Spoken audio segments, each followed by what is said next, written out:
La parole seule ne suffit pas. ijambo ryonyine ntago rihagije, L'esprit seul ne suffit pas. umwuka wonyine ntago uhagije. Il faut la parole et l'esprit Akwiriye ijambo n'umwuka pour créer un cocktail explosif. kugira ngo hakorwe igisasu giturika. Satan a peur Satani aratinya lorsque les deux se rencontrent. iyo byombi bihuye, Lorsque les deux entrent ensemble. iyo byombi byinjiranyemo. Christ n'est pas divisé. Yesu ntago aciyemo ibice, Il est la parole vivante. ni ijambo rizima, Et il est esprit aussi. ni n'umwuka. Mettez ensemble. Dushire hamwe, Alléluia. amen. Et nous allons exploser le royaume de Satan. turaza guturisa ubwami bwa Satani, Nous allons voir Satan sauter littéralement. turaza kubona Satani asenyuka, Nous allons voir la pauvreté exploser. turaza kubona ubukene butumuka, Nous allons voir tous les problèmes du siècle exploser. turaza kubona ibibazo by'ibi bihe byacu bikurwaho. Jésus n'a pas 36 solutions pour nous sauver. Yesu ntabwo afite ibisubizo byinshi kugira ngo adutabare. Dieu a prévu une seule solution. Imana yatanze igisubizo kimwe. Si vous êtes rempli d'esprit, Niba mufite umwuka w'Imana, vous recevez une puissance. muzagira ubushobozi, Le Saint-Esprit surviendra sur vous. umwuka wera Et n'abamanukira, vous serez mes témoins. muzabahamya banjye. Jérusalem, Yerusalemu, Judée, Yudaya, Samarie, Samariya, jusqu'au Rwanda. kugera mu Rwanda.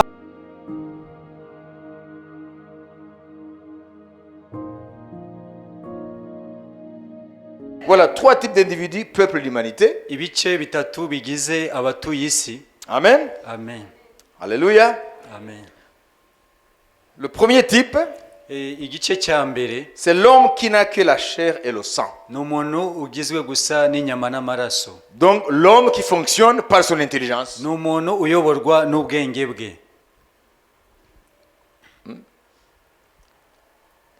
Donc lui, We il n'est ni connecté à Dieu, à Christ, ni connecté au diable. Même ici, celui qui n'a pas Christ, impérativement, il a le diable dans son cœur. ntago ayoborwa n'Imana cyangwa se ngo ayoborwe na Satani, nubwo abantu bose batari muri Kristo bari munsi y'ubutware bwa Satani. Vous savez, les gens disent, ceux qui se croient plus intelligents que Dieu, le Créateur, hari abantu biyita ko bafite ubwenge kurusha Imana, bavuga ko il dit, moi je ne crois ni en Dieu ni au diable. ngo njyewe ntago nizera Imana na Satani ntago mwizera. En fait, c'est de l'ignorance. Ibyo rero ni ukutamenya. Voilà. Donc la première catégorie Rero igice cya mbere de ceux qui composent l'humanité, bigize inyokomuntu c'est l'homme qui n'a que l'intelligence charnelle. ni umuntu gusa uyoborwa n'ubwenge bwa kamere. Le deuxième type d'individu, Igice cya kabiri c'est l'homme en connexion avec les puissances spirituelles du monde satanique. ni umuntu winjiye mu by'umwuka bya Satani. Ça veut dire, il est comme les autres, We ni umuntu umeze kimwe n'abandi, il a sa raison, le rationnel, afite ubwenge bwe busanzwe, mais il est conscient qu'il est connecté aux puissances sataniques. ariko arabizi neza ko yihaye Satani. Par exemple, les magiciens, Nk'abo bakonikoni, les enchanteurs, abashitsi, abashika, les devins, abakora umurimo wo kuragura, les sorciers, abapfumu, tous ceux qui sont dans le monde occulte consciemment. abo bose bari muri iyo mirimo y'umwijima kandi bakaba babizi. C'est la deuxième catégorie. Abo rero ni igice cya kabiri. Le deuxième type.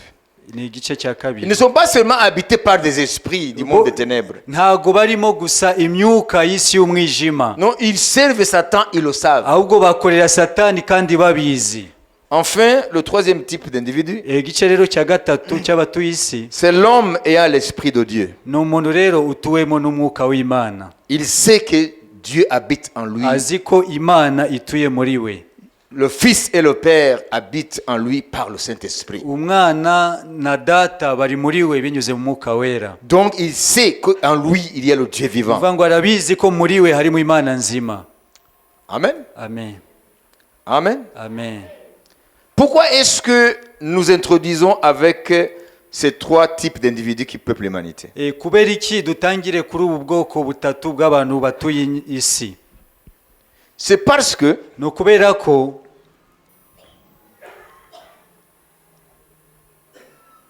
dans ce monde, muri iyi si turimo il y a des forces visibles et des forces invisibles. hari imbaraga zigaragara n'izitagaragara.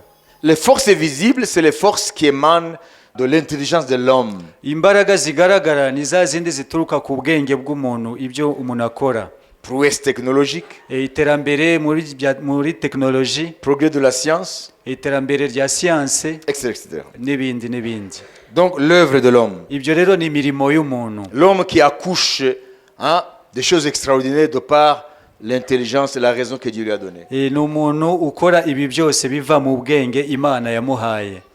Mais Ariko au-delà de ce que nous voyons, hirya y'ibi ngibi turebesha amaso, il y a des forces spirituelles colossales hari izindi mbaraga zidasanzwe zo mu rwego rw'umwuka, de deux types. zo mu bwoko bubiri. Il y a les forces sataniques. Hari imbaraga za Satani, Elles sont réelles zirahari kandi ziragaragara et elles œuvrent. kandi zirakora. Et il y a ceux qui utilisent ces forces. Hari n'abakoresha izo mbaraga.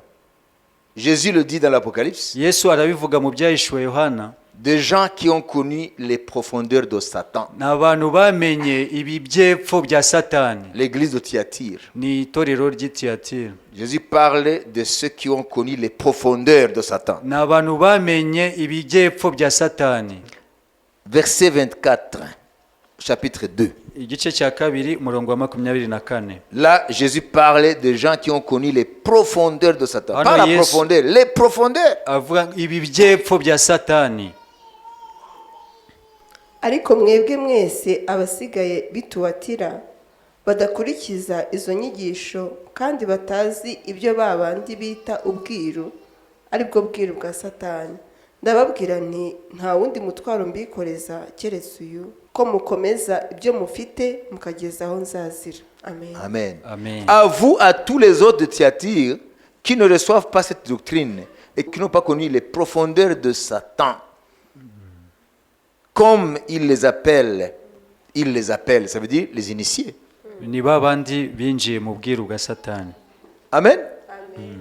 Dieu parlait de deux types de profondeurs. Ivuga ibijyepfo byo mu bwoko bubiri. Les profondeurs de Satan Hari ibijyepfo byo mu bwiru bwa et Satani les profondeurs de Dieu. n'ibijyepfo mu Mana. Donc il y a deux types de profondeurs. Rero hari ubwoko bubiri bw'ibi bijyepfo. Pourquoi est-ce que c'est important de le savoir? Kubera iki ari ikintu cy'ingenzi kubimenya? Vous allez le comprendre. Muraza kubisobanukirwa. Amen. Amen. Alléluia. Amen. La Bible dit, nous ne savons pas ce qu'il faut demander dans nos prières, Bibiliya iravuga ngo ntago tuzi icyo dukwiriye gusaba mu masengesho yacu, mais l'Esprit nous aide dans notre faiblesse. ariko umwuka w'Imana udufasha mu ntege nke zacu, Donc il intercède pour nous akatwingingira par des soupirs inexprimables. mu miniho itavugwa. Amen. Amen. Alléluia. Amen. Alléluia. Amen.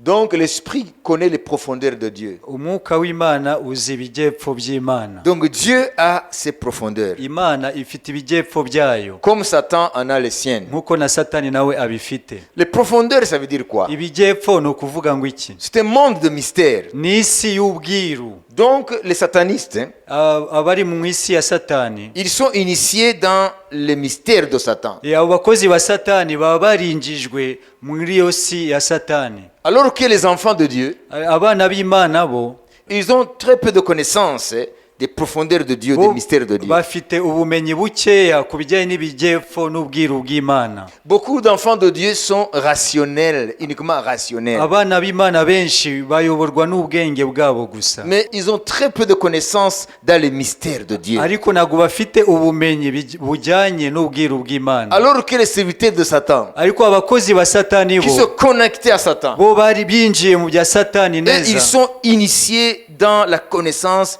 de ces mystères, de ces profondeurs. bo baba barinjijwe cyane muri ubwo bwiru n'ibijyepfo bya Satani. Alors qu'est-ce que Dieu veut Rero Imana ishaka iki? pour son Église? Ishakira iki itorero ryayo? Comme cela progresse dans la connaissance des mystères de leur Dieu, Nk'uko Satan- bariya bo mu gice cya Satani binjira cyane ibwina mu bijyanye no kumenya ubwiru bw'Imana yabo ariyo Satani, Dieu interpelle ses enfants Imana nayo ihamagarira abana bayo pour qu'eux aussi kugira ngo nabo puissent progresser nabo bakwiriye gutera imbere dans la connaissance des mystères de Christ. mu kumenya ubwiru bwa Kristo, Entrer dans les profondeurs de Dieu. bakinjira mu bwiru bw'Imana, Connaître Dieu, bakamenya imana, connaître les clés de sa puissance, bakamenya imfunguzo zinjira mu mbaraga zayo, afin de confronter kugira ngo nabo bahangane l'autre partie. uwo mwanzi wabo. Ça veut dire les mystères de Satan, les profondeurs de Ni Satan. ukuvuga ngo ni ubwiru n'ibijyepfo bya satani. Nous avons dit qu'il y a 3 types d'individus. Twabonye ko hari ibice bitatu bigize abatuye isi. Celui qui n'a que son intelligence, Ni wa muntu uyoborwa gusa n'ubwenge bwe, ce sont eux qui sont nombreux. nibo benshi ku isi. Et puis d'autres qui sont connectés à Satan sciemment. Hakaba ari n'abandi rero binjiye mu gukorera satani kandi babizi, Ils marchent dans la puissance de Satan bakagendera mu mbaraga za satani pour nuire kugira ngo bangize, ou pour arriver à leur fin kugira ngo binjire mu mugambi wa satani, ou pour se protéger.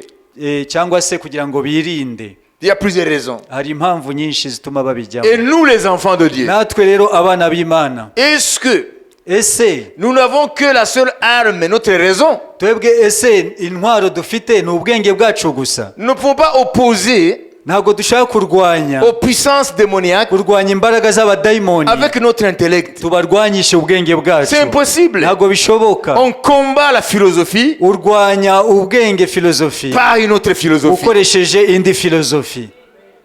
On combat un virus Urwanya virisi par un vaccin ukoresheje urukingo, fait de quoi? kandi urwo rukingo ruba rugizwe n'iki? De quoi? De ce virus même. Niyo virisi nyine ugiye kurwanya. Amen. Nimba baradukingiye COVID-19 baduteka ko ka COVID. Pourquoi barayiguteramo ngo les anticorps zireagisse? Zireconnaissent ukuntu iteye ADN.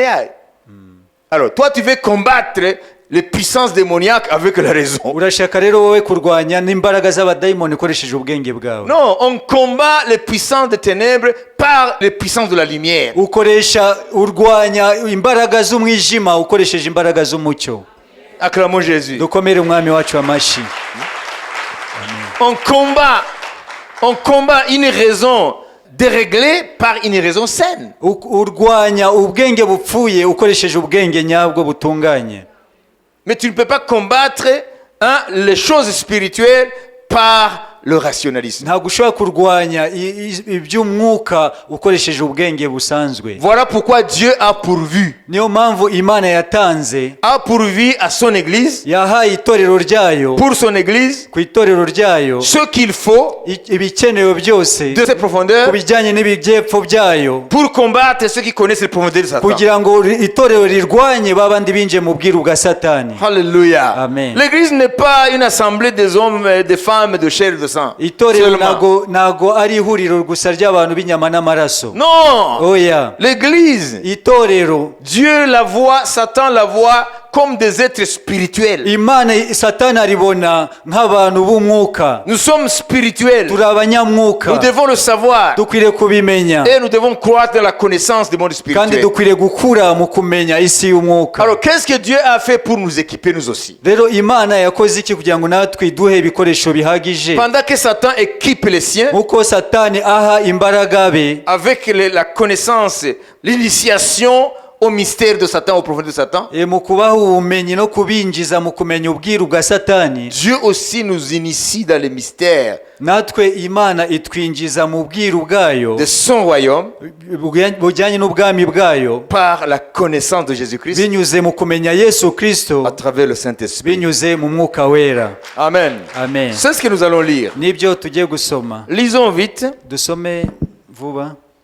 Une prophétie de l'Ancien Testament qui s'est réalisée et qui continue à se réaliser, c'est la prophétie de Joël. Ubuhanuzi bwo mu isezerano rya kera bwasohoye kandi buri gukomeza gusohora. Acte 2, verset 15-17. Ibyakozwe n'intumwa igice cya kabiri 15-17. 15 kugeza kuri 12. Lisons vite. Imana iravuze iti uku niko bizaba mu minsi y'imperuka, nzasuka ku mwuka wanjye ku bantu bose, kandi abahungu n'abakobwa banyu bazahanura, n'abasore banyu bazerekwa, n'abakambwe babarimo bazarota, ndetse n'abagaragu banjye n'abaja banjye muri iyo minsi nzabasukira ku mwuka wanjye bazahanura. Amen. Amen. Amen. Amen. Nous sommes le jour de la Pentecôte. Hano turi ku munsi wa Pentecote. Les disciples étaient réunis dans la chambre haute, abigishwa bari bateraniye mu cyumba cyo hejuru au nombre de 120. bari 120. Ils étaient en train de préparer leur vase, leur vie. bari gutegura ubuzima bwabo ari zo nzabya. Donc les tanks étaient en train d'être préparés pour recevoir le plein. Rero za tanke zari ziri kwitegura kugira ngo zuzuzwe. Si nous considérons les 120 comme 120 tanks, tugereranyije aba bandi 120 nk'amatanke 120, il a fallu 10 jours pour que les tanks soient bien nettoyés. byasabye iminsi 10 kugira ngo izo tanke zitunganwe.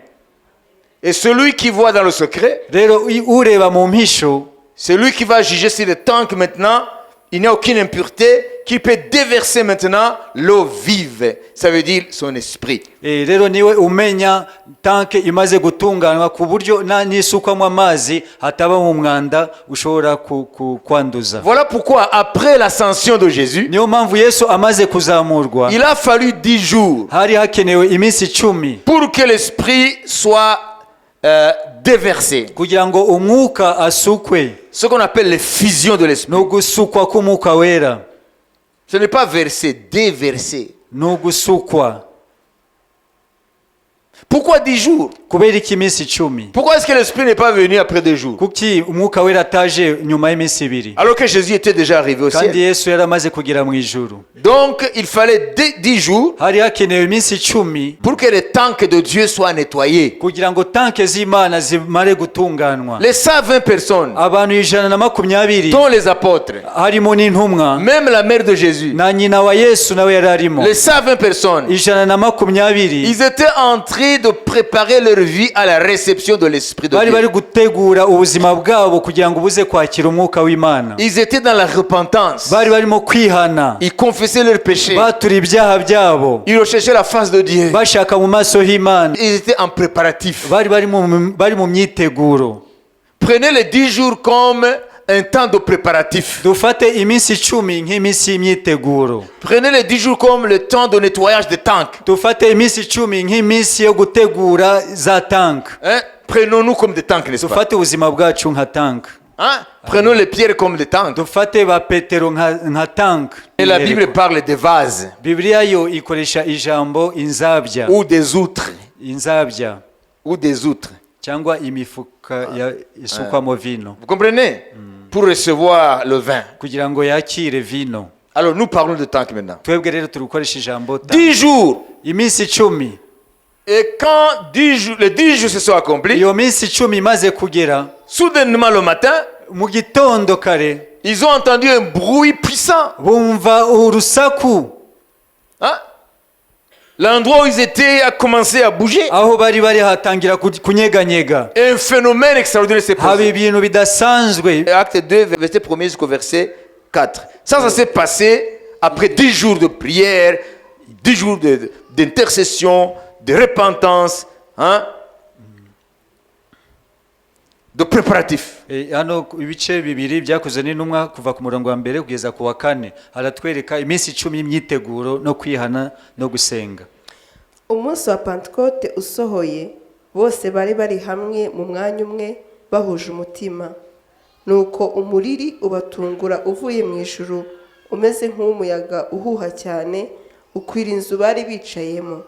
haboneka indimi zigabanije zisa n'umuriro, ururimi rujya ku muntu wese wo muri bo. bose buzuzwa umwuka wera, batangira kuvuga izindi ndimi nk'uko umwuka wera yabahaye kuzivuga. Amen. Ça s'est passé le jour de la Pentecôte. ibi byabaye ku munsi wa Pentekote. Amen. Amen. Donc, l'Esprit est venu. umwuka wera yaraje. Il n'est pas venu incognito. ntago yaje mu buryo bwihishe. Non. oya, Tout Jérusalem Yerusalemu yose a été secoué littéralement. yaranyeganyezwe kuri uwo munsi, Parce que ce sont les torrents puissants kuko haje umutingito ukomeye qui viennent du trône de Dieu. waje uturuka ku ntebe y'Imana. Pourquoi est-ce qu'on a vu comme des langues de feu se poser sur chacun de ces 20 personnes? kuki babonye ibisa n'ibirimi by'umuriro ku mutwe wa buri umwe muri abo ngabo ijana na Lorsque makumyabiri. Daniel a vu le trône de Dieu au chapitre 7, igihe Daniel yabonaga intebe y'Imana muri Daniel, en lisant Daniel chapitre 7, Daniel igice cya 7, Daniel a vu le trône de Dieu daniyeli yabonye intebe y'imana et il l'a décrit yerekana uko yayibonye d'une façon terrifiante. mu buryo buteye ubwoba. Il dit, devant son trône aravuga ngo mbere y'iyo ntebe coule un fleuve de feu. hatemba uruzi rw'umuriro. Un fleuve de feu coulait et sortait de devant lui.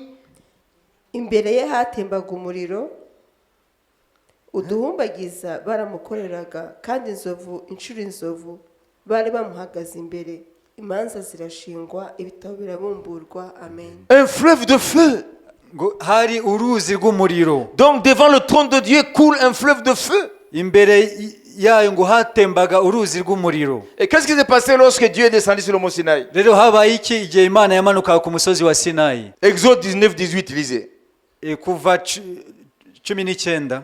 Exode 19, 18, lisez. 19:18. Qu'est-ce qui s'est passé? habaye iki?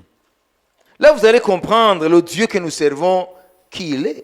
niho muza gusobanukirwa imana dukorera iyo ari yo. Nous pouvons servir un Dieu que nous ne connaissons pas. dushobora gukorera imana tutazi. umusozi wa Sinayi wose ucumba umwotsi, kuko Uwiteka yawumanukiyeho aje mu muriro. umwotsi wawo ucumba nk'uw'ikome, umusozi wose utigita cyane. Amen. Amen. La montagne de Sinaï était toute enfumée umusozi wa Sinayi wose ucumba nk'umwotsi, parce que l'Éternel y était descendu au milieu du feu. kuko Uwiteka yawumanukiyeho aje mu muriro. Cette fumée s'élevait comme la fumée d'une fournaise umwotsi wawo ucumba nk'uw'ikome, et toute la montagne tremblait avec violence. umusozi wose utigita cyane. Amen. C'est normal. ni ibintu byumvikana. Pourquoi est-ce qu'à Jérusalem, kubera iki i yerusalemu lorsque l'Esprit est descendu sur les premiers disciples, igihe umwuka wera yamanukiraga ku bigishwa ba mbere dans la chambre haute, mu cyumba cyo hejuru, pourquoi est-ce qu'on a vu comme des langues de feu s'opposer sur la tête de chacun? kuki babonye ibirimi by'umuriro biri ku mutwe wa buri umwe? C'est parce que l'origine de l'Esprit, nuko aho umwuka waje uturuka c'est du trône de Dieu. ni ku ntebe y'imana, Et c'est devant le trône de Dieu. kandi imbere y'intebe y'imana Mais c'est un feu. ni umuriro. Il y a un fleuve de feu. hari uruzi rw'umuriro. Alors l'Esprit est sorti du fleuve de feu. umwuka waje uturuka ku ruzi rw'umuriro. C'est le fleuve de feu ni uruzi rw'umuriro qui coule du trône de Dieu, nirwo rutemba imbere y'intebe y'imana, qui est venu depuis le trône nirwo wamanutse kuva ku ntebe y'imana jusqu'à Jérusalem. kugera i yerusalemu. Oh, acclamons le Seigneur dukomere Jésus. umwami amashi. Alléluia. amen. Alléluia. amen. C'est l'Esprit qui a amené le fleuve de feu. ni umwuka wazanye urwo ruzi rw'umuriro. Et nous voyons dans l'Ancien Testament, rero tubona mu isezerano rya kera lorsque le Dieu d'Israël a posé ses pieds sur le mont Sinaï, igihe imana ya isirayeli yakandagizaga ibirenge byayo kuri sinayi, la montagne tremblait umusozi waranyeganyeje et le sommet était en feu. no ku gasongero kayo haka umuriro, Parce que le Dieu d'Israël est un feu. kubera ko imana ya isirayeli ni umuriro. Comprenez? Amen. Et alors, posez-nous la question. rero twibaze iki kibazo. Qu'est-ce que les disciples remplis du Saint-Esprit, baptisés du Saint-Esprit, remplis du Saint-Esprit, allaient maintenant faire avec ce phénomène qui vient de se produire sur leur vie? rero abigishwa babatijwe mu mwuka wera n'iki bahise bakora bimaze kubabaho? Ils sont sortis de la chambre haute. basohotse mu cyumba cyo hejuru, Ils sont allés sur la place de la ville. bahita rero bajya mu murwa. Ils ont commencé à prophétiser et à parler dans des langues célestes. Et puis, tous ceux qui sont venus, vous savez, les Juifs qui vivaient dans différentes nations, qui étaient réunis ce jour-là, au jour de la Pentecôte. En hébreu, Shavuot, c'est le jour de la moisson.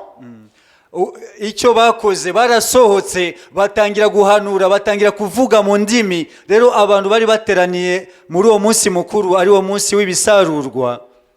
L'une des trois fêtes que Dieu a dit qu'il faut que ça soit célébré à Jérusalem. ni umwe mu minsi itatu, minsi mikuru wagombaga kwizihizwa i yerusalemu. Parmi les 7 fêtes de l'Éternel, mu minsi irindwi y'uwiteka, Dieu a choisi 3 imana yahisemo iminsi itatu qui doivent être célébrés à Jérusalem. yagombaga kwizihizwa i yerusalemu. Tout juif pieux doit monter à Jérusalem. umuyuda wese wubaha imana yagombaga kujya i La yerusalemu. première, c'est la Pâque. umunsi wa mbere ni umunsi wa La pasika. deuxième, c'est la fête des tabernacles. uwa kabiri ni umunsi w'ingando. y'isaruro. Et la troisième, c'est la fête de Shavuot, la fête de la moisson, Umunsi wa gatatu rero ni umunsi w'isarurwa qui prédisait l'avènement de l'Esprit de Dieu. wamenyekanishaga rero kuza k'umwuka Parce que wera, l'arrivée de Saint-Esprit, kuko ukuza k'umwuka wera c'est le début de la moisson de Dieu. ni itangiriro rero y'ibisarurwa by'Uwiteka. En un jour seulement, Umunsi umwe wonyine baptisé Saint-Esprit habatijwe umwuka wera et de feu, n'umuriro, et ils ont moissonné 3000 âmes. bahise basarura ubugingo bw'abantu 3,000 En une journée,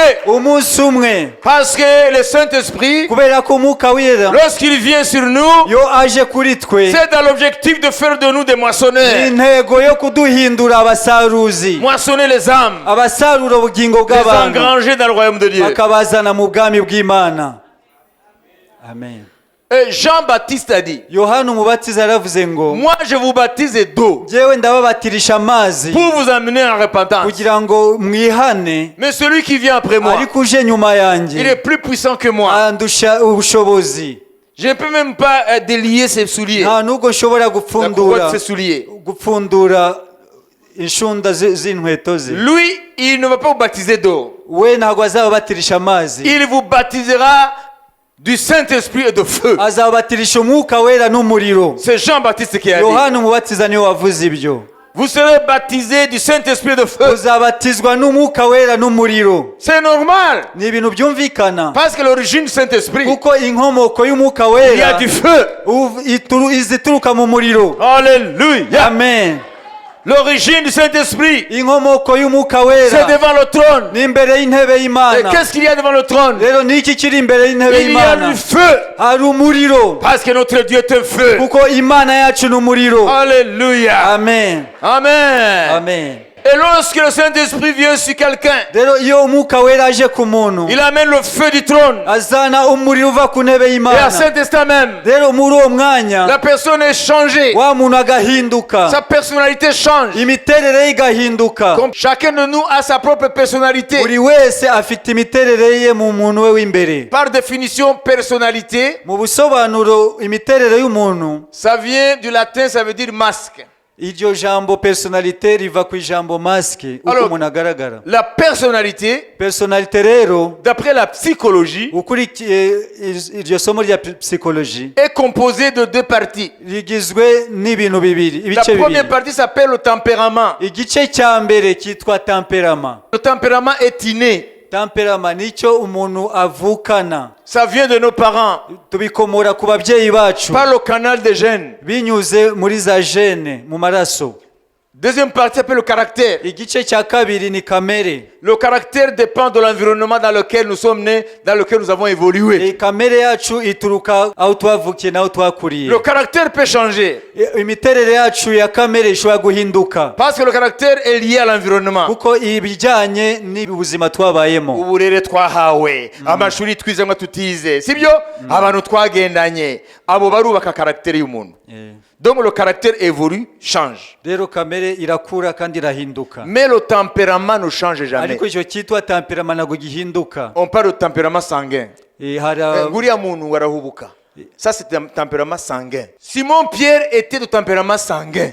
Simoni Petero we yari muri icyo cyiciro cy'abo basange. Umwami yarangizaga kuvuga gusa akaba mbere akahita avuga. Voilà, donc il avait hérité de ses parents le tempérament Rero sanguin. ibyo yabikomoye ku babyeyi be, iyo miterere. Généralement, on énumère 4 types de tempéraments. Ubusanzwe hariho temperament enye. Les Grecs, dans l'Antiquité, se sont pensés sur le tempérament. Abagiriki babitekerejeho cyane, De l'Antiquité, avant Jésus. ba mbere ya Yesu Kristo. Un sanguin ntabwo areka haba ubukonje muri relation. Ibyo ntabwo byamukundira. Ntakunda n'ibyo by'uburyarya. We avuga iki? Kimurimo. Regardez Pierre, c'est lui le type de Murebe sanguin. Petero niyo cyitegererezo cy'abo basange. Alors, deuxième type, Igice cya kabiri, mélancolique. abo bita mélancolique. Donc, il a toujours des soucis en lui qui ne se résolvent jamais. Mu gihe cyose aba afite ibintu bimuhangayikishije. Il est mélancolique, il est trop pensif, trop. Ahora atekereza ibintu bikamuhangayikisha, Ça touche son âme, ça lui empêche la paix. bigatuma mu bugingo bwe nta mahoro afite. Ça affecte même son visage. rero no mu maso ukahita ubibona. Troisièmement, aba gatatu tempérament colérique. aba bo bita le colérique Ça vient de la colère, colère. biva ku mujinya. Colérique. Umujinya Muraganira ntawe biturutse umuntu agahinduka tempérament colérique. abo bita colérique. Le quatrième, Wa kane flegmatique. phlegmatique. Ce sont des gens qui ont le souci des détails. Ni abantu baba bakeneye ibisobanuro n'utuntu duto duto twose. Alors les flegmatiques Abo bita phlegmatique sont très soucieux, ils sont pratiques. bo bitwararika buri akantu Iyo kose. arakora isosi hanyuma mu gihe agize gutya akanuze kakagwa hano areka iyo sosi akagira gushakisha uburyo agahanagura. Afite flegme dans le sang, comme disent les Grecs. Flegma? Phlegmatique.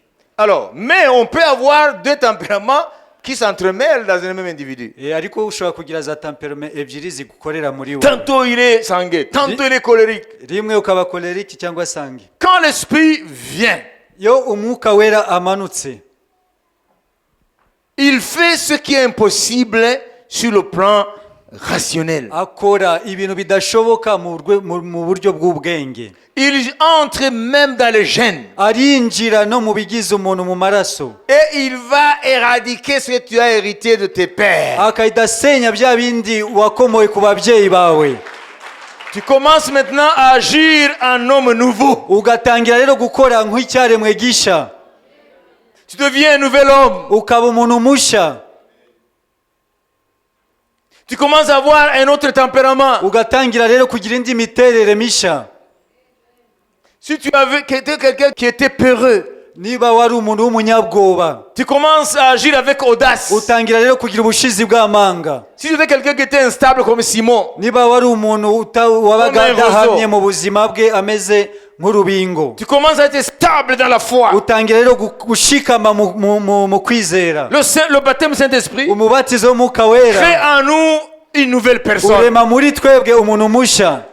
Donc Dieu agit pour changer le tempérament. Rero Imana irinjira igahindura imiterere yawe. Scientifiquement, le tempérament, on ne peut pas le changer parce que c'est héréditaire. Ushingiye kuri siyanse ntabwo bihinduka kuko umuntu abikomora ku Mais babyeyi be. Dieu, par le Saint-Esprit, Ariko Imana binyuze mu mwuka wera il te donne un nouveau tempérament. iguha indi temperament nshasha.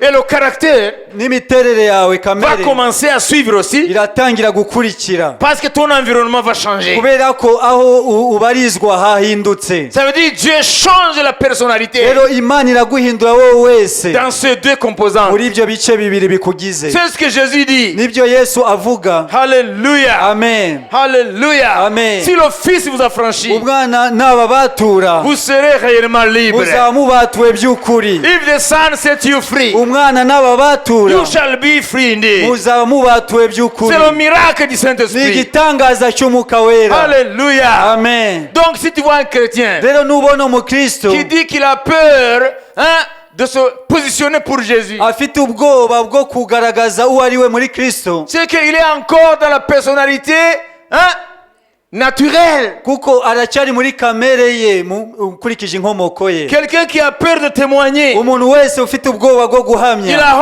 honte. afite ubwoba C'est n'isoni. qu'il est encore dans sa personnalité naturelle. Aracyari rero mu miterere ye ya karemano. Voilà pourquoi Jésus a dit, Niyo mpamvu Yesu yavuze ngo ne quittez pas Jérusalem, nimuve i Yerusalemu, restez dans la ville, mutegereze mu murwa, parce que vous avez besoin d'avoir une nouvelle personnalité. kuko mukeneye kwakira indi miterere misha. Le Saint-Esprit surviendra sur vous. Mwuka wera nabamanukira Vous serez mes témoins. muzaba abahamya banje. Quel que soit votre passé, Amateka ayo ari yo yose mwaba mwanyuzemo, de peureux que vous étiez, nubwo mwari vous abanyabwoba, allez avoir l'audace. muraza kugira ubushizi bw'amanga. Alléluia. Amen. Des complexes d'infériorité. Kwisuzugura, Vous allez avoir maintenant l'autorité du Seigneur ubu lui-même. ngubu muraza kugira ubushizi bw'amanga bw'umwami. Vous allez affronter les personnes que vous n'osiez pas affronter avant. Muraza guhagarara imbere y'abantu mutari gutinyuka aratinyuka mbere. Simon avait peur d'une servante. Simoni atinya umujakazi. Hein, la nuit là.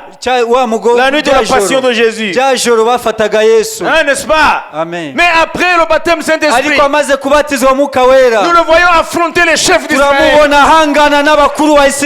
C'est vous qui avez crucifié Jésus. Nous sommes témoins. C'est vous qui avez crucifié Jésus. Nous sommes témoins. Mais Dieu l'a ressuscité. Comment le même homme qui avait peur d'une femme, une servante, maintenant il affronte les chefs d'Israël. C'est qu'un miracle s'est opéré en lui.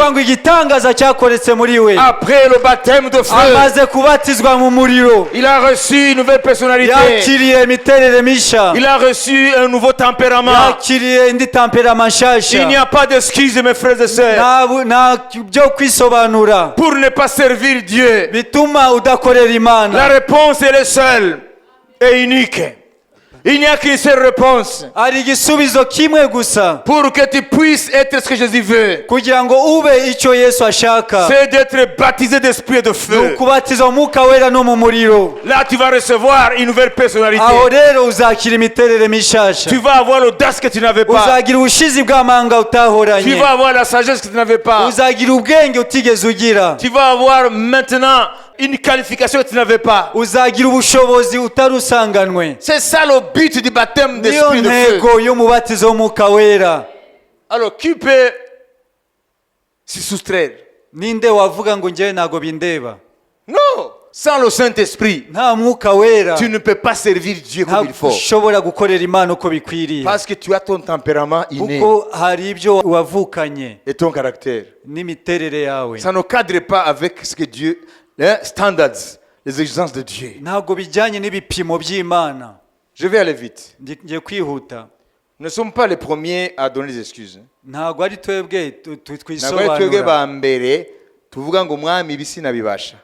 Regardez Moïse, il a dit, je ne sais pas parler. Je bégaye. Jérémie a dit, je suis un enfant. Vous voyez? Donc l'homme a toujours des excuses devant l'appel de Dieu. Devant l'appel de Dieu. Mais Dieu dit, qui a créé la bouche, qui rend muet et qui fait parler les muets. Alors si tu dis que tu bégayes, c'est moi qui crée la langue. Dieu a une réponse. C'est le baptême d'esprit de feu. Aucune excuse ne tient devant Dieu pour ne pas le servir. Parce que Dieu a pourvu au remède de nos faiblesses. Amen. Amen. À moins que nous soyons des religieux. Vous comprenez? La théologie ne peut jamais remplacer l'Esprit de Dieu. L'observance rigoureuse aux traditions de ton église ne peut pas remplacer le Saint-Esprit.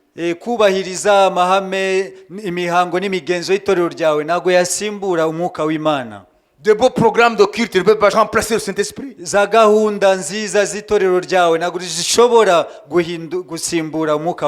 La prophétie de Joël, c'est ce que Pierre a cité. Il a dit, ce que vous voyez ne sont pas ivres. Acte 2, verset 15. Ces gens ne sont pas ivres comme vous le supposez, car c'est la 3e heure du jour. Aba ntibasinze nk'uko mwibwira kuko uba ari isaha ya gatatu y'umunsi. Ça veut dire 9 heures du matin, n'est-ce pas?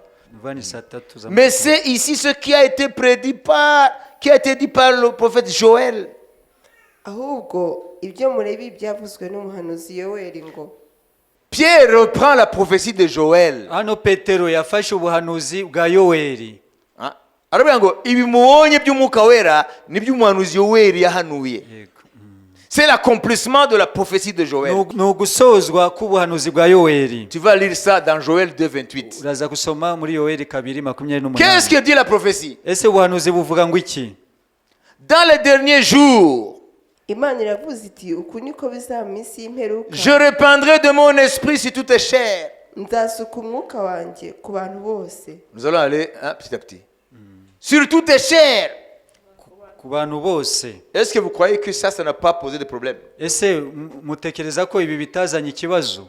C'est ce que Dieu a dit par la bouche de Joël. nibyo imana yavuze binyuze mu kanwa ka yoweri, L'un des 12 petits prophètes donc avant Jésus-Christ. umwe muri ba bahanuzi batoya mbere ya Yesu Kristo. Voilà, donc Joël a prophétisé yoweri rero yarahanuye que dans les derniers jours, ko mu bihe by'iherezo je répandrai de mon esprit. nzasuka umwuka wanjye.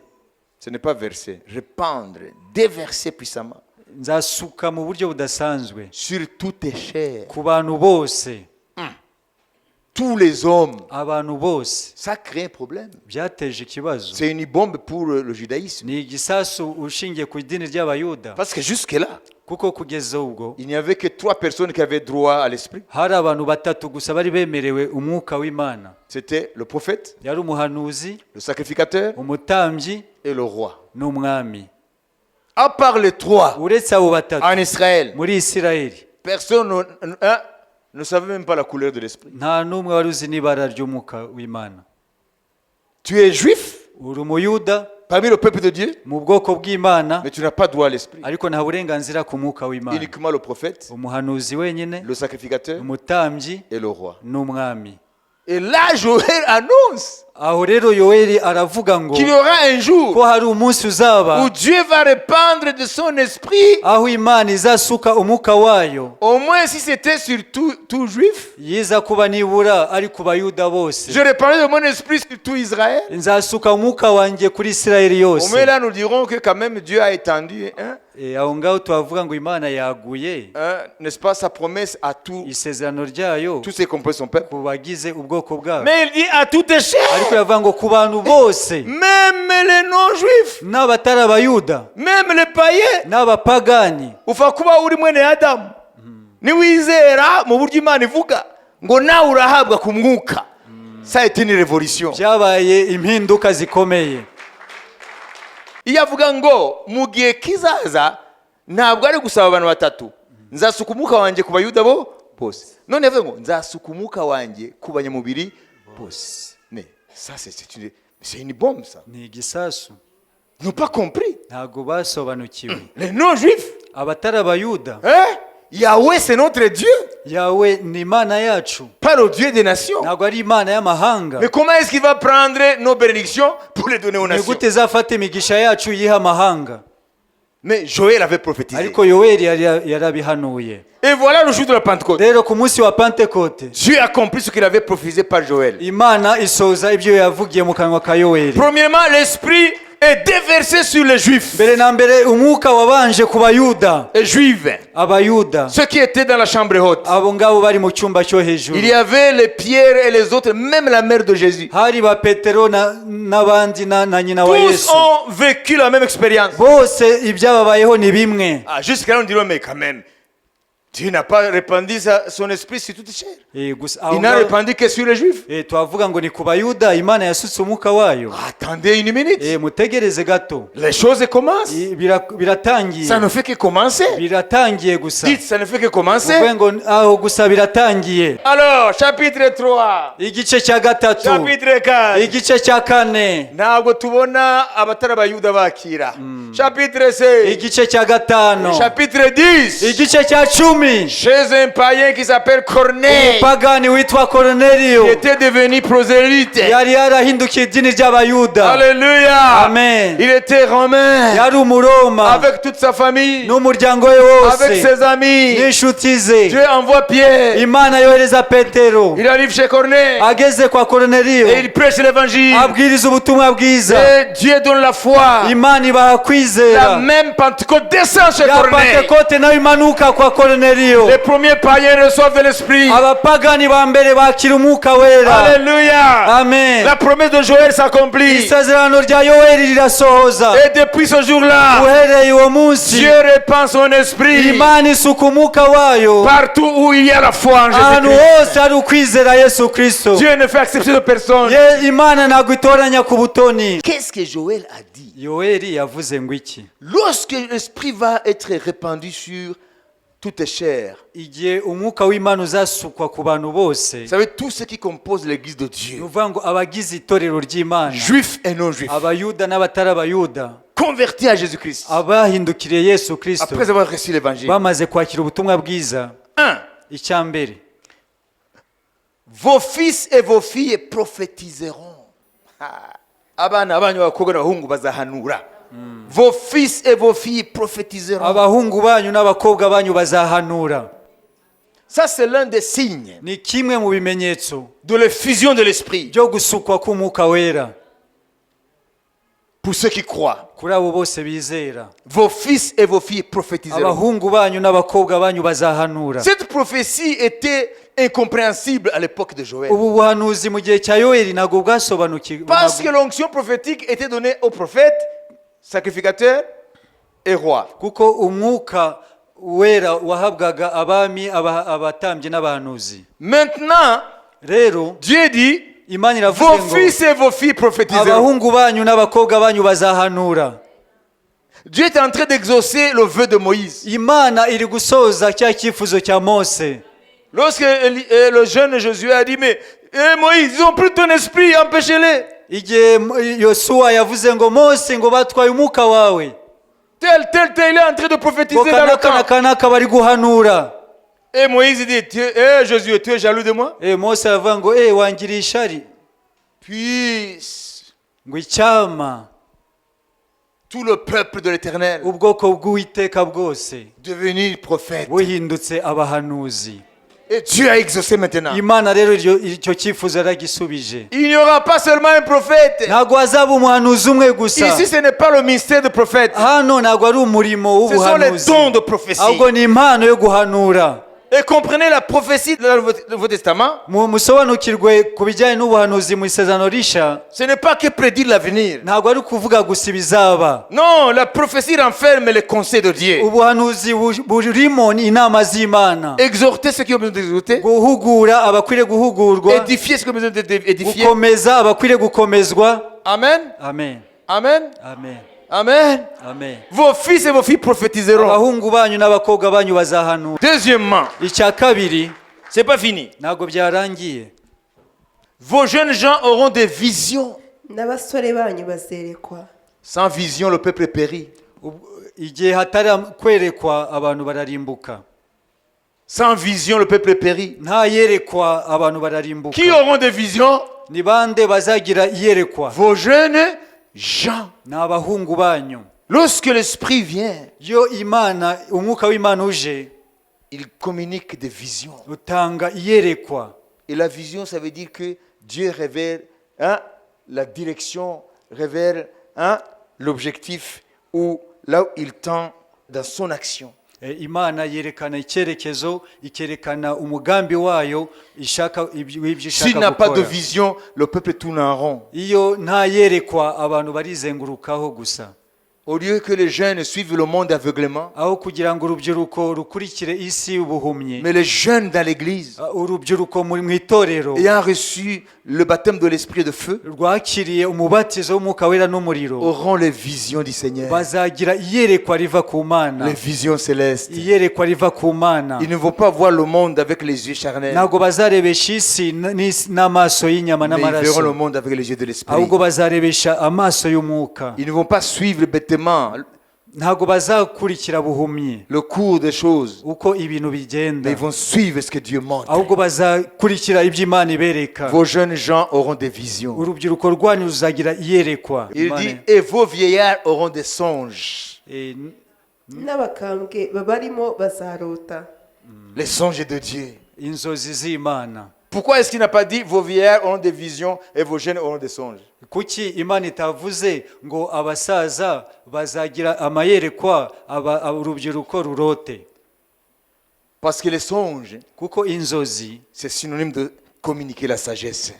bijyanye no gutanga Dieu va ubwenge. donner des songes aux vieilles personnes à l'église pour communiquer la sagesse d'en haut. Iyo umwuka amaze kumanuka bantu ibintu birakoreka. Abana banyu b'abakobwa n'abahungu bazahanura. Donc les jeunes gens auront des visions Urubyiruko ruzagira iyerekwa, et les vieillards auront des songes. abasaza bazagira amayerekwa. Parce que les vieillards auront des songes qui communiquent la sagesse. Bazarota ibizana ubwenge bw'Imana. Et les jeunes auront des visions pour voir l'avenir de Dieu. Urubyiruko rwo ruzagira iyerekwa bareba ejo hazaza. Et les jeunes filles, les jeunes garçons de l'église, ils vont prophétiser. Rero abahungu n'abakobwa bazahanura. Oui, dit le Seigneur, Niko umwami avuga, sur mes servantes et mes serviteurs, kubaja n'abajakazi banjye je répandrai de mon esprit. nzasuka umwuka Et wanjye, ils prophétiseront. bazahanura. Alors, qu'est-ce que ça veut dire ça? Ibi bisobanura iki? En un mot, Mu ijambo rimwe ça veut dire, ni ukuvuga ngo Dieu dit, Imana iravuze ngo comme dans le royaume de Satan, nk'uko mu bwami bwa Satani ceux qui sont sciemment connectés à Satan, abo bose binjiye mu bya Satani babizi, ils sont équipés par Satan. bafite ibyo Satani aba bihagije kugira ngo bamukorere. Ils peuvent voyager dans l'esprit, Bashobora kugenda mu mwuka, ce qu'on appelle le voyage astral. kugendera mu mwuka. Hein? Ils peuvent appeler l'esprit de quelqu'un qui n'est pas Bashobora en Christ. guhamagara umwuka w'umuntu utari muri Kristo. Il peut rentrer dans ta maison sans demander la permission. Bashobora kwinjira mu nzu yawe badasabye uburenganzira, Alors que tu dors et que tu es fermé. kandi uryamye wafunze inzugi zose. Donc il y a plein de choses que les gens qui sont connectés à Satan peuvent faire. Hari ibintu byinshi abantu abakozi ba Satani bashobora gukora.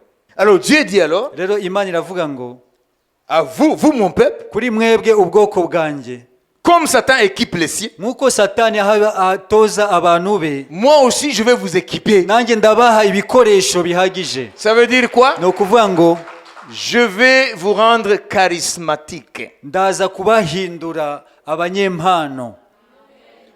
Quelqu'un qui est charismatique, c'est quelqu'un qui est spirituel, parce que charisme, ça veut dire les dons.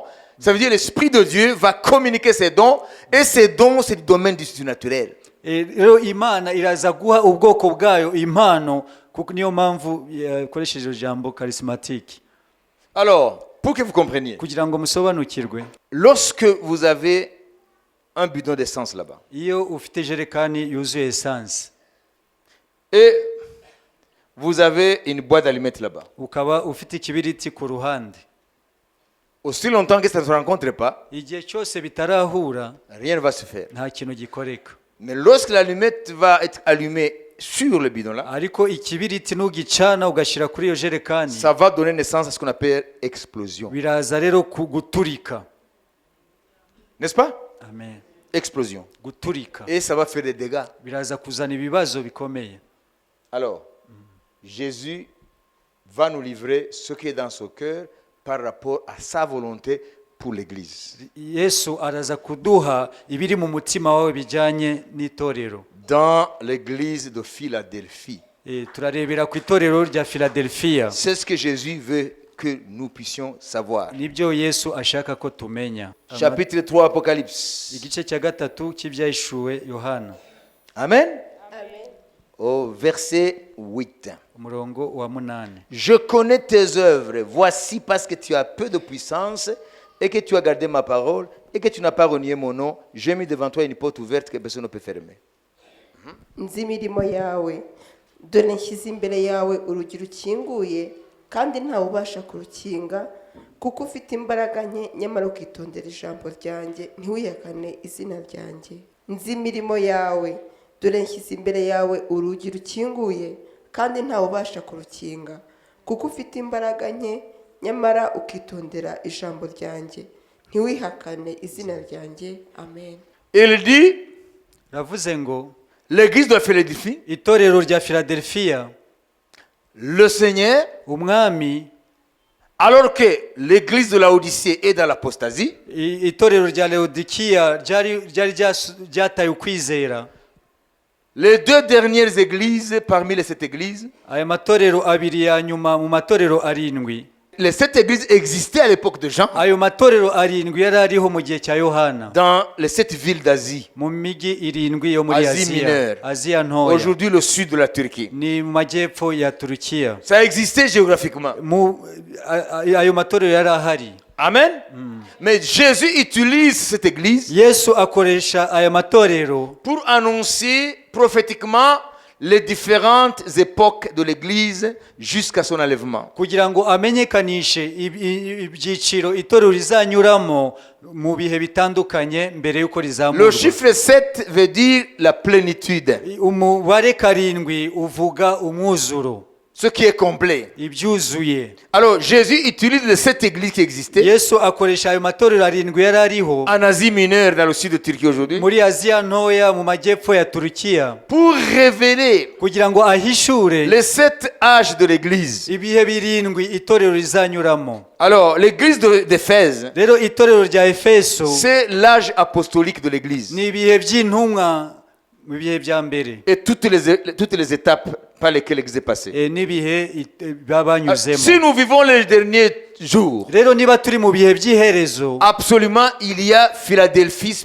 prophétiquement et Laodicée. byanze bikunze hari Philadelphia hamwe na Laodikiya mu buryo bw'ubuhanuzi. Philadelphie, c'est l'ensemble de tous les chrétiens des temps de la fin qui sont réellement, qui remplissent les 2 conditions que je vais citer. Itorero rya Philadelphia ni ba bana b'Imana bose bahagaze Indépendamment des dénominations. udashingiye ku matorero yabo, abo bose bakijijwe. Mais à côté, Ariko ku ruhande il y a des chrétiens de non seulement qui s'appellent Laodicée. harimo abakristu bo ni abakristu b'izina aribo bitwa Dans une Laodikiya. même génération, Mu bihe bimwe il y a 2 types de chrétiens. harimo ubwoko bubiri bw'abakristu, Ceux qui sont dans la Philadelphie abo bari muri Philadelphia et ceux qui sont dans la Laodicée. n'abari muri Laodikiya. Aujourd'hui, alors, nous avons Philadelphie et Laodicée. Uyu munsi rero dufite Laodikiya na Philadelphia Dans toutes les églises du monde mu entier. matorero yose yo ku isi. Alors, qui sont les églises de Philadelphie? Rero abari mu itorero rya Philadelphia ni bande? Jésus a mentionné 2 choses. Yesu yavuzemo ibintu bibiri. Il a parlé de puissance, Yavuzemo imbaraga, il a parlé de parole. avuga n'ijambo. Comprenez?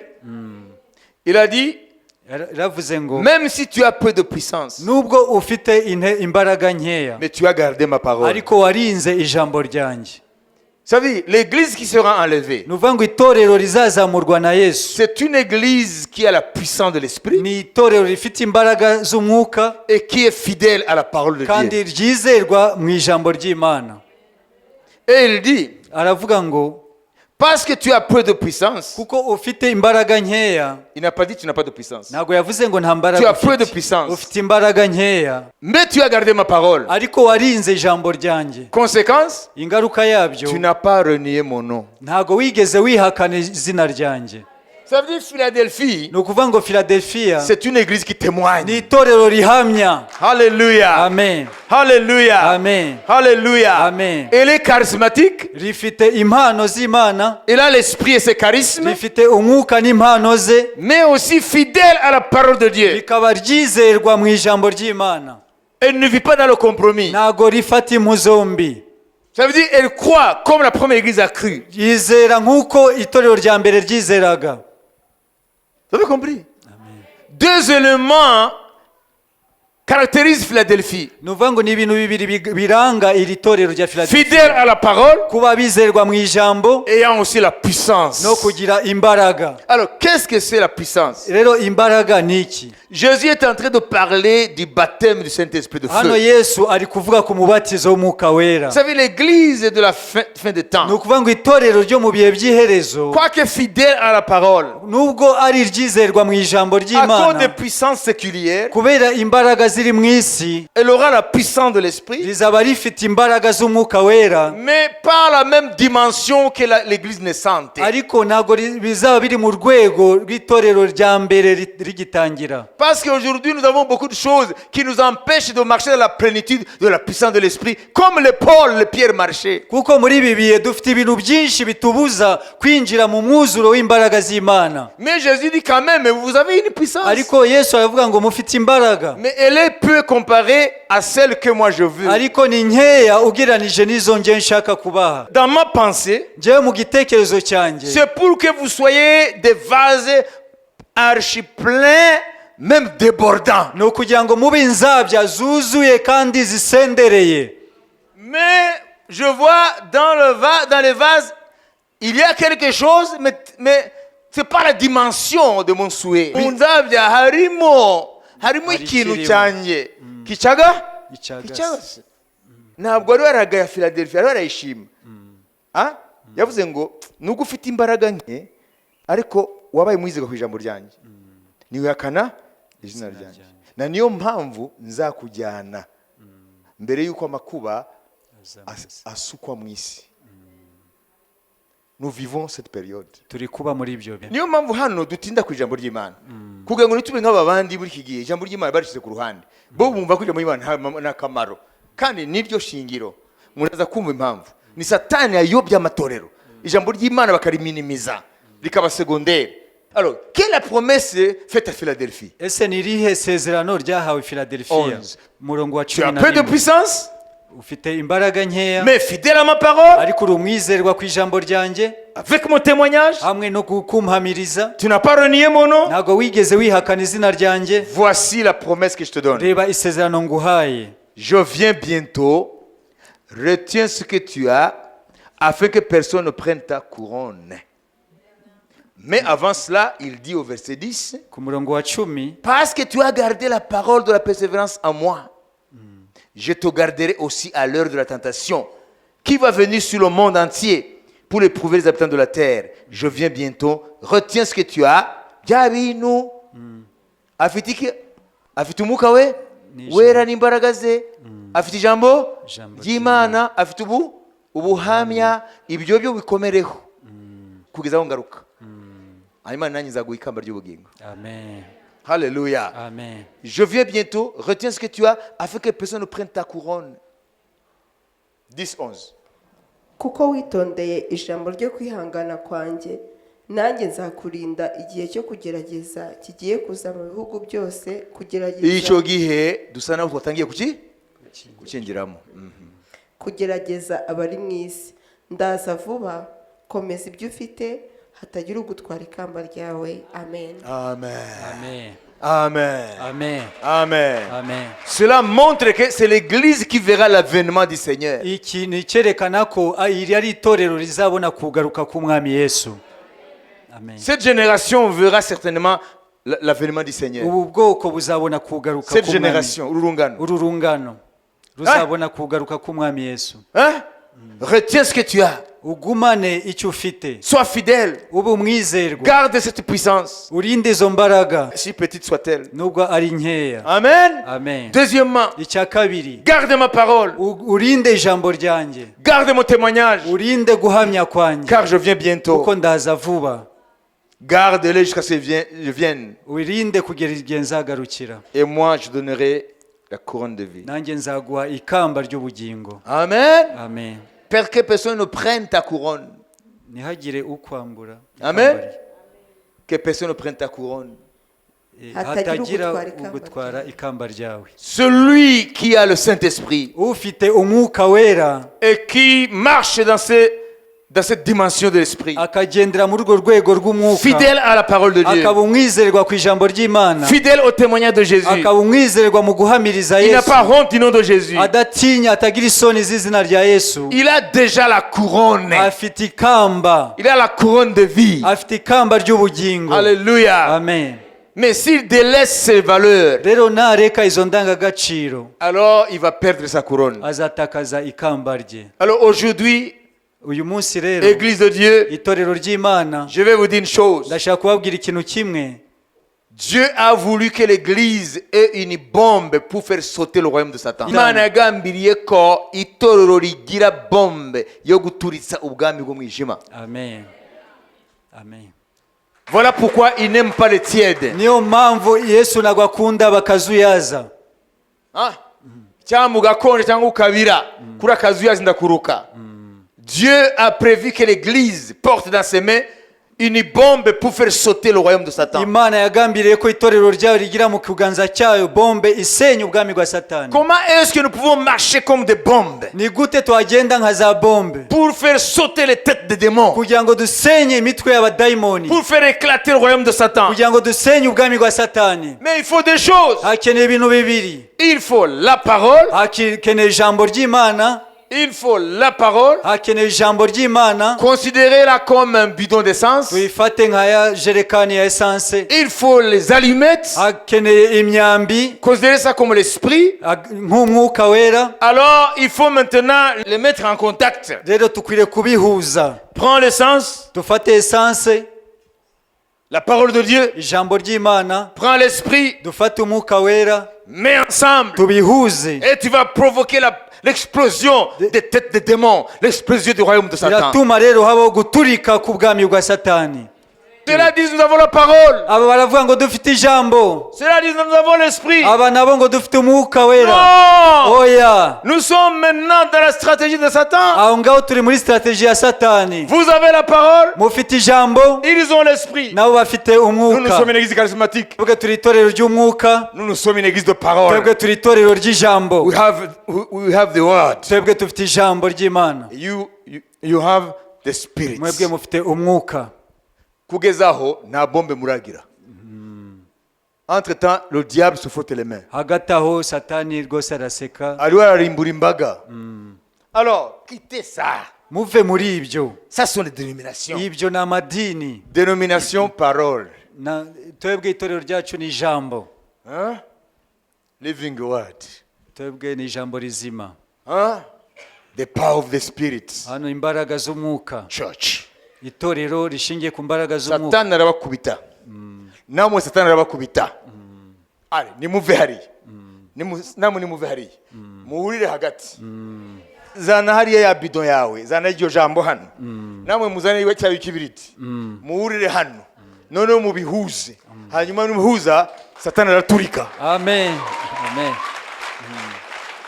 Philadelphie a les deux. Philadelphia ifite byombi. La parole Ijambo et la puissance. n'imbaraga. Alléluia. Amen. Philadelphie a les deux. Philadelphia ifite byombi. La parole Ijambo et l'esprit. n'umwuka. Philadelphie a les deux. Afite byombi. Elle est charismatique. Ifite iby'umwuka. Elle a aussi la parole. Ifite n'ijambo. Il faut que les deux soient ensemble Byombi bikwiriye kuba hamwe pour créer une dynamite. kugira ngo hakorwe igisasu.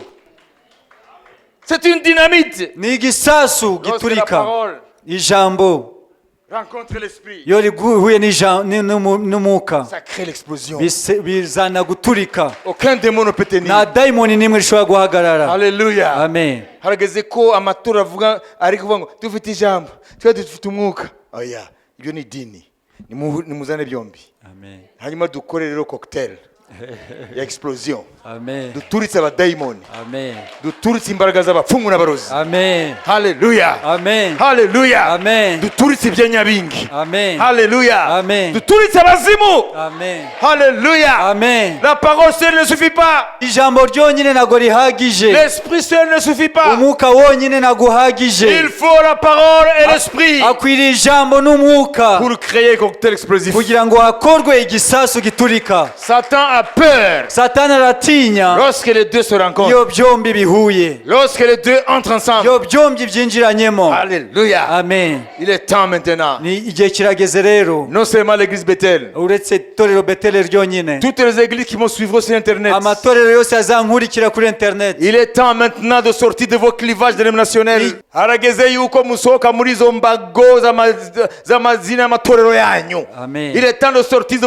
vos clivages dénominationnels. Akwiriye igihe kirageze aho musohoka muri izo mbibi z'amadini yanyu.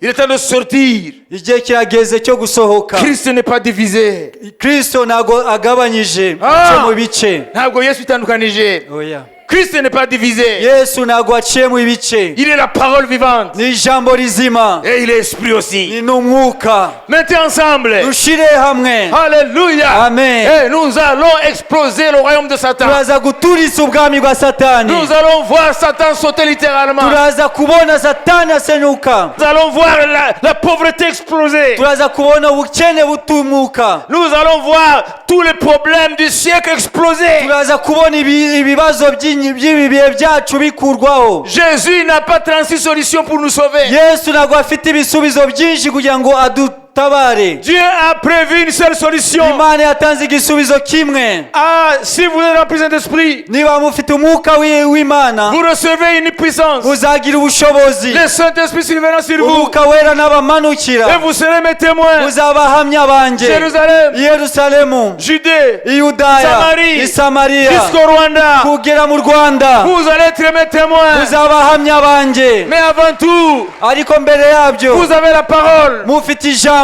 Pendant 3 ans et demi, igihe cy'imyaka 3 n'igice j'ai planté en vous la parole. nabibye muri mwe ijambo Vous l'avez. murarifite Mais recevez maintenant le dunamis. ariko murakira dunamis La parole est l'esprit. ijambo n'umwuka Vous allez dans le monde entier. muragenda mu isi yose Les démons de la Chine vont exploser. abadayimoni bo mu bushinwa bazatumuka Les démons de la Côte d'Ivoire vont exploser. abadayimoni bo muri Cote d'Ivoire bazatumuka Les démons de tous les endroits de la terre vont exploser. abadayimoni b'ahantu hose ku isi bazatumuka Toi qui es en train de gémir avec tes problèmes, wowe uri kunihishwa n'ibibazo byawe la solution elle est là. igisubizo kirahari Kizwa nyagu kizwa. amen Wakira ijambo rizima. amen Hanyuma batizwe mu mukara no mu muriro.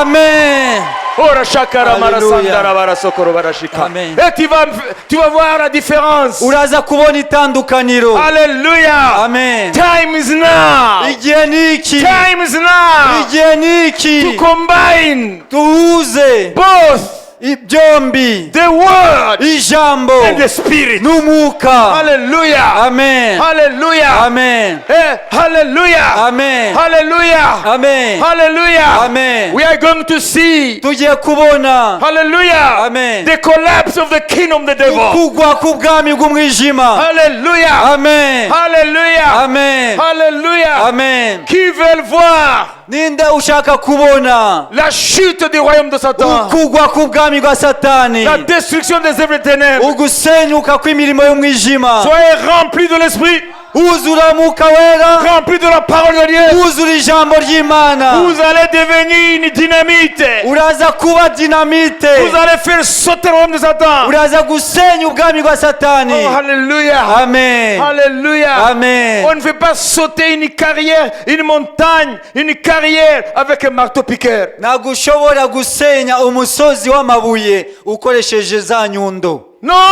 oya Il faut qu'il y ait une dynamite akeneye urutambi pour faire sauter une montagne. kugira ngo uturitse umusozi La montagne de la Bible, umusozi muri bibiliya c'est symbole du royaume. ni ikimenyetso cy'ubwami Oh, hallelujah. amen The kingdom of the devil ubwami bwa satani is like a mountain. ni nk'umusozi Hallelujah. amen Hallelujah. amen If we want to see the collapse of the kingdom of the devil, niba ushaka kubona kugwa k'ubwami bwa satani you have to combine ukwiriye guhuza the word and the spirit. ijambo n'umwuka Hallelujah. amen Amen. amen Hallelujah. Dieu dit, imana iravuze je répandrai de mon esprit. nzasuka umwuka Et wanjye qu'est-ce qui va se passer? niki kizakurikira Vos filles et vos fils prophétiseront. abahungu banyu n'abakobwa banyu bazahanura Vos vieillards auront des songes. abasaza bazarota Ça fait partie de la vie charismatique. ni kimwe mu bijyanye n'ubuzima bwo mu mwuka Vos jeunes gens auront des visions. urubyiruko ruzagira iyerekwa Sur mes servantes et mes serviteurs, ku bagaragu banjye n'abajakazi je banjye répandrai de mon esprit nzasuka umwuka wanjye et ils prophétiseront. bazahanura Où sont aujourd'hui les charismes de Dieu? rero impano z'imana zirihe muri iki gihe cyacu Où sont les charismes de ta vie? ese impano z'imana zirihe mu buzima bwawe Est-ce que la prophétie s'est accomplie une fois pour toutes? ese ubuhanuzi bwarasohoye rimwe gusa ngo La birangire Pentecôte est venue, igihe cya pentekote mais nous sommes toujours dans la Pentecôte. ariko turacyari muri Pentekote Parce que l'Esprit n'est pas retourné. kuko umwuka wera ntabwo yasubiyeyo. Ce sont les préparatifs qui manquent. Ni imyiteguro gusa, ni ukwitegura gusa Les gens bibura. n'ont pas de place pour Dieu. Abantu nta mwanya bafitiye Imana. Ils viennent tromper Dieu avec 1 heure, 30 minutes dans l'église, bye bye, j'ai rempli mes devoirs religieux, je suis quitte avec Dieu. Bakaza bakabesha Imana n'isaha imwe amasaha abiri bagahita bigendera ngo ndarangije. Ngo twikiranuye nayo. Eh, Kuri wa munsi urubanza ntabwo izambaza kuko sinigeze ndeka. Naragiye minota 30 nkasuhuza umwami nkahita ngenda. C'est pas comme ça qu'on reçoit une pleine mesure de ce que Dieu a prévu pour l'église. ntabwo ari uko bakira urugero koko rushitse ruva ku Mana. Et ils ont passé 10 jours Bo bamaze iminsi 10 en train de se préparer. bitegura. Est-ce qu'ils n'avaient pas d'autres chats fouettés? Ese ntabwo bari bafite ibindi bibareba? Si. Bari babifite, Mais ils savaient ariko bari bazi qu'est-ce qui vaut plus que l'autre. igifite agaciro kurusha ikindi. Nous sommes malades ce siècle. Ibi bihe byacu turarwaye, Nous vivons ce que les philosophes appellent turi kuba mu bihe abafilozofe bita toutes choses se valent. ibintu byose bifite agaciro kamwe, Ça dépend de qui et de qui. biterwa n'uyu cyangwa uriya. C'est pourquoi il n'y a rien pour toi. Ceci a de la valeur, pour l'autre, ça n'a pas de valeur. Ni ukuvuga ngo kuri umwe iki gifite agaciro, ku wundi nta gaciro gifite. Tout se vaut. Byose bifite agaciro kamwe. Ça, c'est la philosophie humaniste qui vient du monde des ténèbres. Iriya ni filozofi ishyira umuntu mu mwanya wa mbere, ntabwo iva ku Mana, iva mu isi y'umwijima. Tout ne se vaut pas devant Dieu. Byose ntabwo bifite agaciro kamwe imbere y'Imana. Il y a une échelle de valeur. Hari inzego dukwiriye gushyiramo ibintu. Tu aimeras l'Éternel ton Dieu Uzakundishe Uwiteka Imana de yawe tout ton cœur, umutima wawe wose, toute ta pensée, ubwenge bwawe bwose, toute ton âme, n'ubugingo bwawe bwose, toute ta force. n'imbaraga zawe zose. Nous sommes séduits, trompés par l'esprit du monde qui vient de l'Occident. Turashukwa n'ibituruka iburengerazuba Qu'on le sache ou pas, waba ubizi cyangwa il y a utabizi. un esprit qui a été répandu avec l'humanisme. Hari umwuka wazanywe n'iyo mitekerereze L'humanisme a détrôné la foi. ishira umuntu ku gasongero, Parce que yimuye le kwizera. monde vit sous l'influence de la culture occidentale. Kuko isi ubu ngubu iyobowe Ou la n'imico civilisation occidentale. y'iburengerazuba. Alors, qu'est-ce qu'il faut faire? Rero tukwiriye gukora iki? D'abord, s'il y a à se repentir, repentons-nous. Mbere na mbere, niba ari cyo ukwiriye kwihana, ukwiriye kukihana. Parce que Dieu maintenant veut remplir ses vases. Kuko Imana irashaka kuzuza inzabya zayo.